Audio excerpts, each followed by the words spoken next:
So you can't always trust the fantasy football experts. They're quite often very, very wrong, but sometimes they're actually right. So that's why today we're taking a look at the fantasy football rankings here on Fantasy Pros, and we're comparing the differences between the right here ECR and the ADP. So ECR is expert consensus ranking for anybody who doesn't know, and ADP is average draft position. So this is comparing what the experts think of these players relative to what essentially the public does. We're not going to take a look at every single person. We're going to take a look at some of them that I'm going to highlight as kind of the most interesting ones, we'll call it anyways, for the differences. First up is actually the very top of this tier too. There's not a lot at the top because, I mean, how wrong could you really be? You might be swapping a guy, a pick here or a pick there. But we're going to take a look at right here, this number 7, Malik Neighbors. Now at number 7, I'm not too far off it. I mean, I don't hate Malik Neighbors at all. This guy is an absolute stud. I have him on my keeper team. He's awesome. I'm going to keep him for a very long time. He has pretty dang good measurables coming out of college. Everyone knows how good he did last year. He was wide receiver 6, actually, but where he's actually going with that ADP, I don't know that I would really grab him there because we're drafting him at wide receiver 4. Is he going to be that much better with Rusty Wilson as quarterback? I know he had absolutely nobody throwing on the ball last year. The team's garbage, but I don't really see it as being that much better of a situation this year. I honestly do not.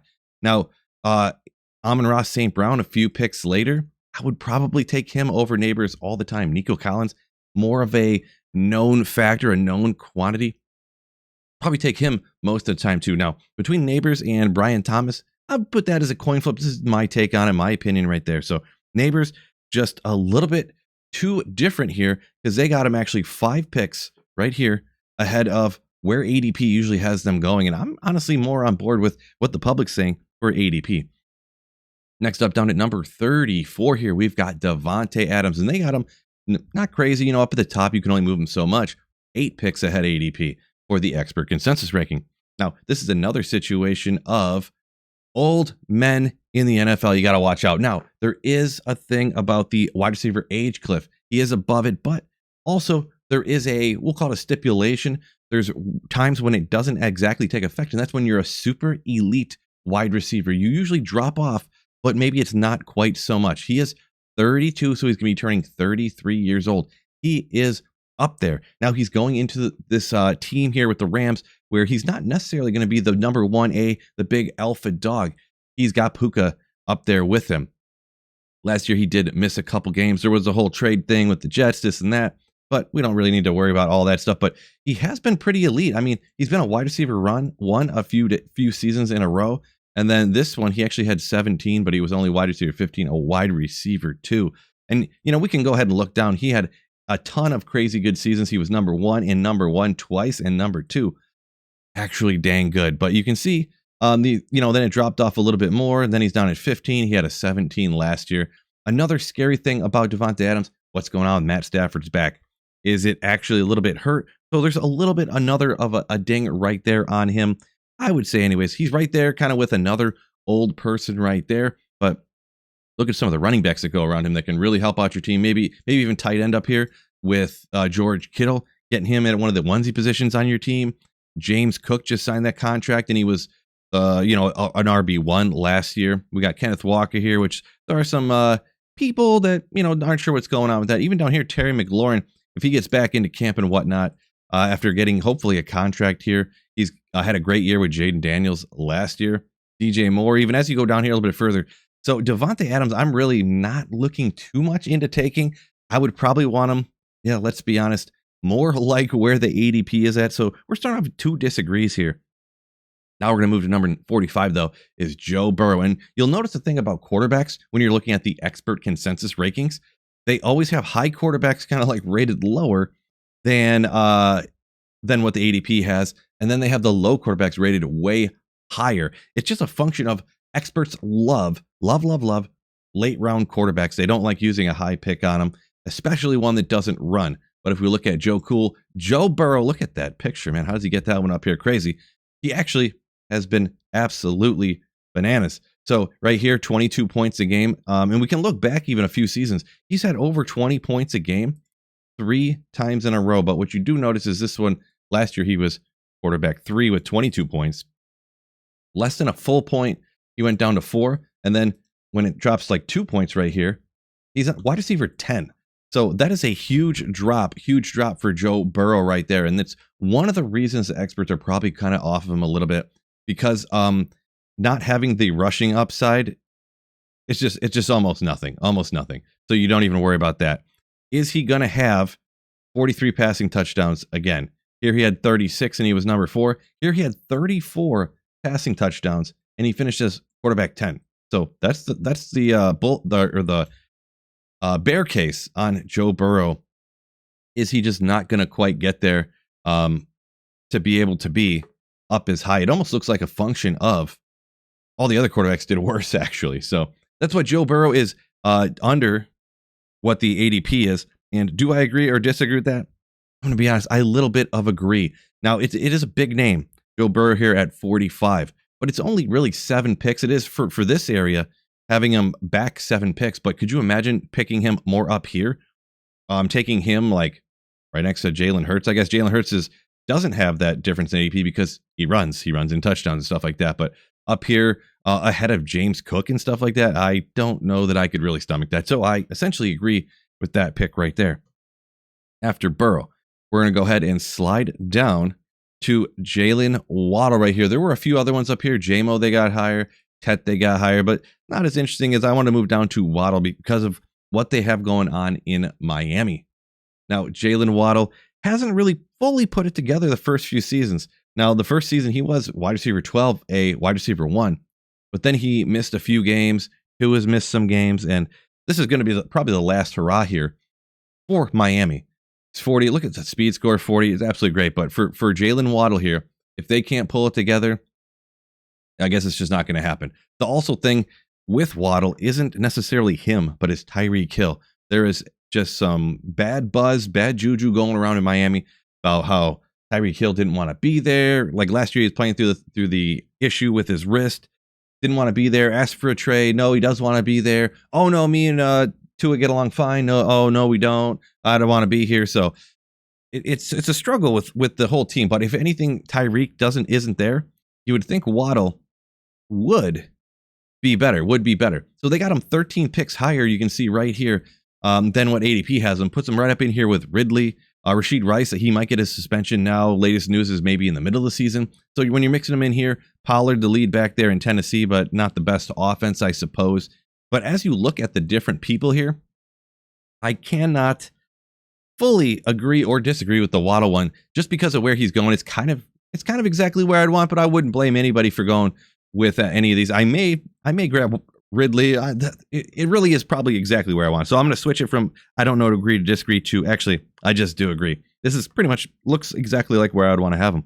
So we'll move on to number 77 pick, Joe Mixon. And by the way, when you look these up, they may shift as the experts shift their rankings. And this is an important one to note that on because they got Mixon 17 picks back of where his average draft position is. Now, he did have a great season last year for Houston. Right here, he was the running back 9. He was an RB1. And if you look back in his career, RB1. This would have been an RB1 right here for 16.6 points, but he missed a bunch of games. But if you would have, if you extrapolate that out, right here, he's an RB1. So he has 4 RB1s in a row, and it should have been 5, a total of 6 of them out of 8 seasons for Joe Mixon. So why would he be way down here? Well, it's talking about his injury. And the thing is a lot of people got spooked off when they signed this big name here, Nick Chubb. But Nick Chubb has not been looking great in camp. What does that mean? You can't take camp reports like to the bank necessarily. But if Nick Chubb ain't doing it, what do they got? Woody Marks and a couple other random scrubs back there. Mixon may miss a little bit of time at the beginning of the season. But when he comes back, he's pretty much going to be RB1, like back-end RB1, high-end RB2. Guaranteed. I think he's going to be getting the Lions' share of the carries there. So at number 77 here, Joe Mixon, they dropped him back. I don't know necessarily if that's going to be such a great idea. Now, looking at where he is, let's say if we moved up here, Caleb Johnson, I personal opinion, I have been off on Caleb Johnson. I don't know what, I hate Arthur Smith with a passion. Not because I just literally hate him, because everything he touches for fantasy football goes to crap. Right here, Brian Robinson. Man, if Mixon does get in and play, he's going to be way up ahead of him. So it's tough. I would honestly move Mixon up higher than where he's at right there. So this is one that I actually disagree on. And with some of the, maybe the rankings might shift up for this for the ECR, possibly. If any type of good news at all comes out for Mixon, that maybe he'll only miss a game, or maybe he'll only miss 2 games, or maybe he won't miss any with the issues he had. We'll have to fully go ahead and see what's going on with Mixon there. But moving on to number 80 is Travis Kelce. And boy, Travis Kelce, everybody. This guy is almost, look at this number here, 35.8, almost 36 years old. My God, this guy, Hall of Famer, am I right? Look at some of these years he had, and even as recently as 2023. Right here, tight end number one. If you look at all these seasons, oh my goodness, it's actually kind of shocking. I forgot how crazy this is. Tight end 2, 2, 1, 1, 1, 2, 1, 1. Then last year, he dropped quite a bit to number 6. And I mean, a lot of it has to do with this number right here. He is 36 years old. I could not imagine getting beat up in the NFL by some of those big old dudes that are tackling you. Absolutely crazy. So this is one where we definitely have to look at where he is at here at pick number 80. Now, who is he around? Mark Andrews, another old man. That's a good one-to-one comparison for a tight end. David Njoku right here. But around here, Kelce is going to be higher just inherently because of the name value, because of what I just showed you. 1, 1, 1, 2, 1, 2, 1, 1, 1, 2. Well, the thing is, Kansas City has seemingly, who knows what's going to happen this year, but if I had to guess, it's going to be the same. Shifted to more of a run-heavy offense, less passing.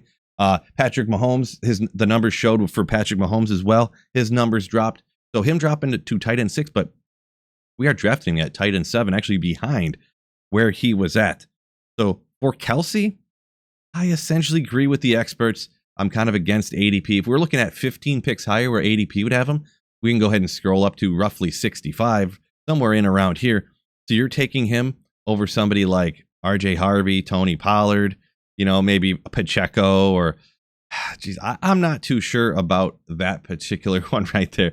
Pacheco could be the workhorse there. Drafting him at RB25, my God, I'm bigger on that. So this is what I would more do, is take some of these dudes in here rather than Travis Kelce, who experts have him back at 80. I agree there. Looking at number 87 here is Dak Prescott, another interesting one that they have shifted quite a bit. They have Prescott 12 picks higher than ADP. Now, he was injured last year, if I'm not mistaken. He only played 8 games. I was correct here, but he did have that quarterback 4 season right here just a couple years ago. Then he had a few other ones here. He was a third quarterback. Here's 9. This one he only played 5 games, but holy smokes was he on a tear. 27.9 points per game. I don't know what was going on there, if that was something you could actually extrapolate out. But that's a bananas number. That would be a quarterback 1 by probably quite a bit.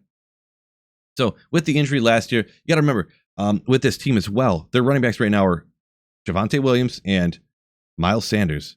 What exactly is the run game going to be? Nothing. They did lose some linemen as well. Maybe that was a couple years ago, maybe before last season. One of the best linemen in the entire league.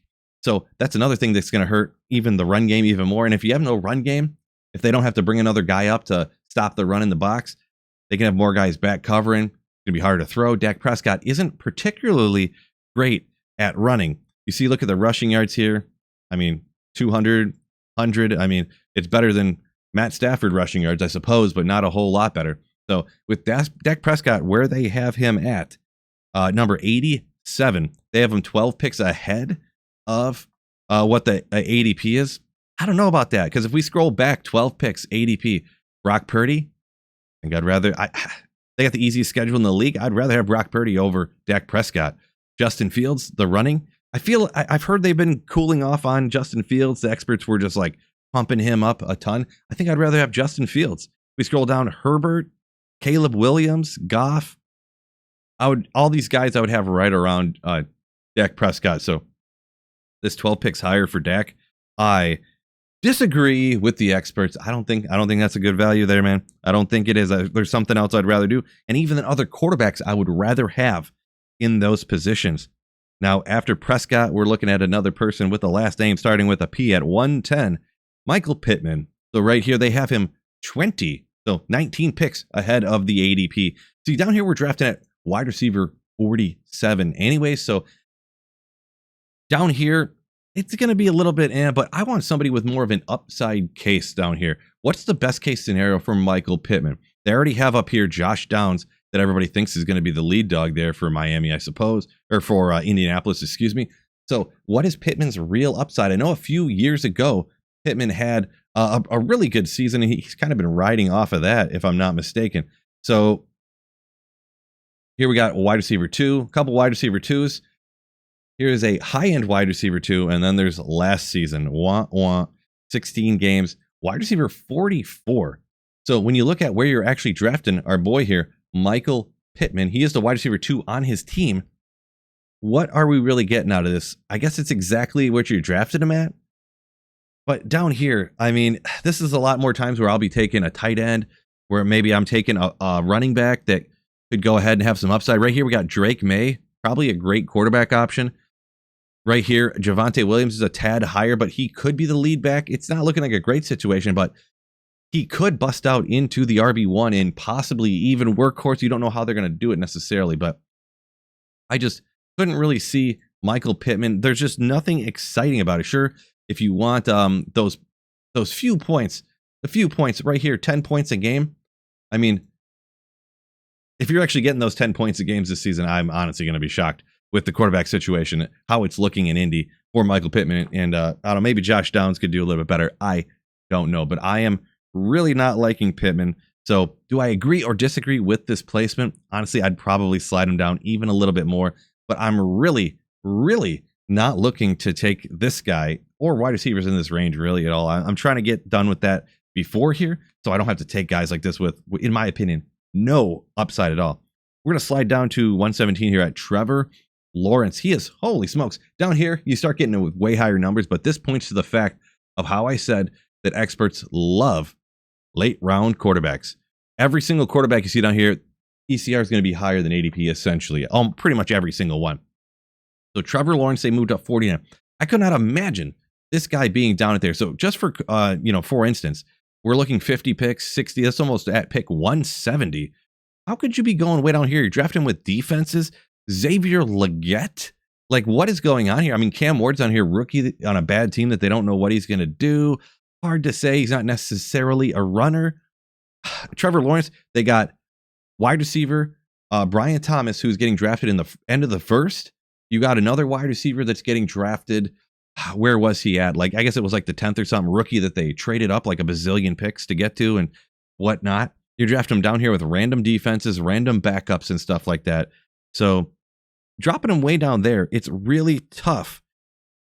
Why is the ADP way down there? I really have absolutely no idea how it is so far behind. And they only have him ranked up at QB 18. I agree with where this is at. I really do agree with where this is at.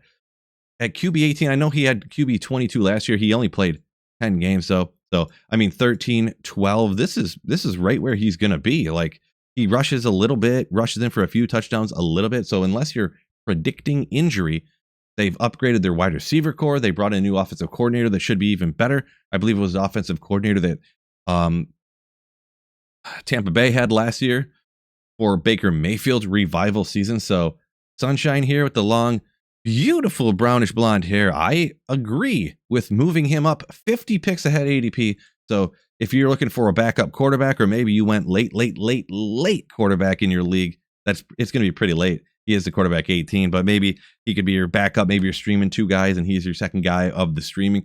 Not a bad option. So I agree with where Trevor Lawrence is here. So looking at this next one is actually the most egregious. I don't agree with ADP, and I don't agree with the experts either on this one. I disagree with everybody. And that is my man right here, the first wide receiver that the Green Bay Packers have taken in the first round in 30 years? Matthew Golden down here at wide receiver 50. You think that they took their first wide receiver in the first round in 30 years for him to be wide receiver 50? Not even the third, like a wide receiver 3? It's crazy. So the experts actually have him 22 picks behind ADP. How is this possible? This makes absolutely no sense to me.